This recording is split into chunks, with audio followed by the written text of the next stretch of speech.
बिस्मिल्लाहिर्रहमानिर्रहीम। अस्सलाम वालेकुम। मैं हूं आपका मेज़बान ज़ीशान। आज मैं लाया हूं अपने नाज़रीन के लिए एक अच्छी और बड़ी डेवलपमेंट। आज मैं अपने नाज़रीन को बताऊंगा कि पाकिस्तान स्टील मिल्स को किस तरह से बनाया गया और इसमें पाकिस्तान की मदद किसने ज़्यादा की थी।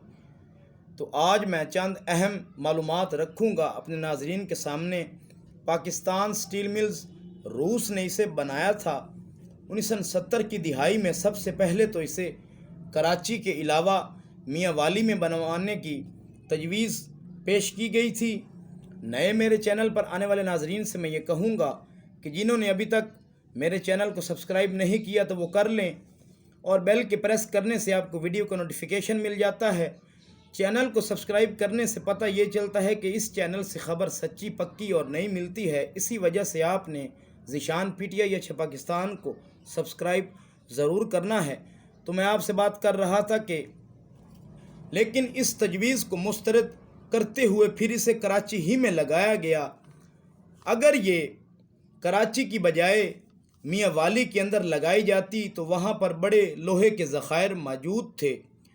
अब जब लोहे को प्लांट लेट जिसे कहा जाता है यहाँ पर लाया जाता है तो ये 2.3 किलोमीटर पर दूर फिर इसे शिप के ज़रिए कन्वेयर बेल्ट के थ्रू इसे प्लांट में डाल दिया जाता है। इस पर मौजूद जो मोटर लगी हुई है वो 315 HP की करंट, जिसके ज़रिए आयरन को वहाँ तक पहुँचाने में ये अहम किरदार अपना अदा करती है। नाजरीन, ये आयरन को प्लांट के अंदर आसानी पहुँचा देती है। फिर ये हम सारा अपना आयरन यहाँ जमा कर लेते हैं। तो प्रोडक्शन देखी जाए तो 1.1 मिलियन टन पर मंथ हम यहाँ से तैयार किया करते थे, जिसमें रूस की जानिब से ये कहा गया था कि यहाँ सिर्फ 5,000 आदमियों को काम करने के लिए ये स्टील मिल बनाई गई है। तो फिर ये कुछ देर चली, नफ़ा नुकसान होता चला गया। फिर परवेज़ मुशर्रफ का दौर आया, इसे नुकसान से निकाल कर बिल्कुल ही मुनाफा बख्श बना दिया गया। उस वक्त इस मिल को बड़ी तरक्की मिली और बड़ी पजीराई मिली। वर्करों को तनख्वाहों के अलावा बोनस भी दिया जाता था।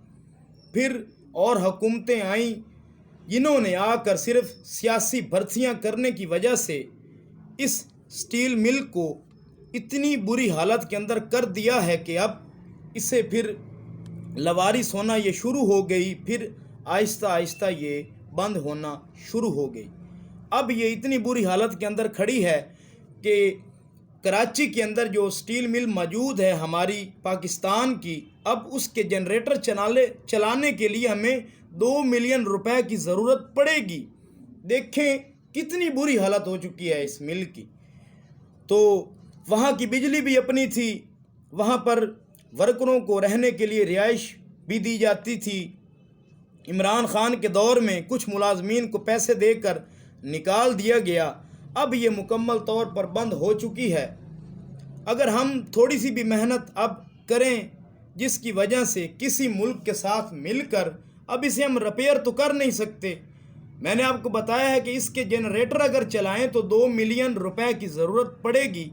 तो फिर अगर इसे सारा चलाएं तो फिर कितने पैसे लगेंगे, लेकिन फिर ये अपनी उस हालत में चल नहीं सकती।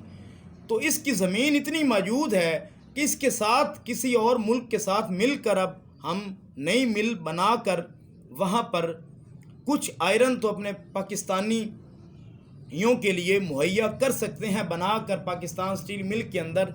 अब यही एक ज़रिया रह गया है कि किसी मुल्क के साथ हम कॉन्ट्रैक्ट करें साइन, और उसके साथ मिलकर इसे फिर से नए सिरे से बनाया जाए और पाकिस्तान के आयरन के अंदर जो रोज़ बरोज़ इजाफ़ा होता है उसके अंदर हम कंट्रोल इसी वजह से कर सकते हैं, किसी मुल्क के साथ अलायंस करने से। इसे रिपेयर हम करके मुल्क को नहीं चला सकते क्योंकि हमारा पैसा ज़ाया हो जाएगा। इसे रिपेयर अगर हम करवाएं तो इसे किसी मुल्क के साथ मिलकर नए सिरे से बनाना पड़ेगा। तो ये था मेरा आज का एपिसोड। आपको अच्छा लगे तो आपने मेरे चैनल ज़ीशान PTI या पाकिस्तान को सब्सक्राइब ज़रूर करना है। اپنے اور اپنے بچوں کا خاص خیال رکھنا ہے۔ اپنے میزبان ذیشان کو دیجیے اجازت۔ اللہ حافظ۔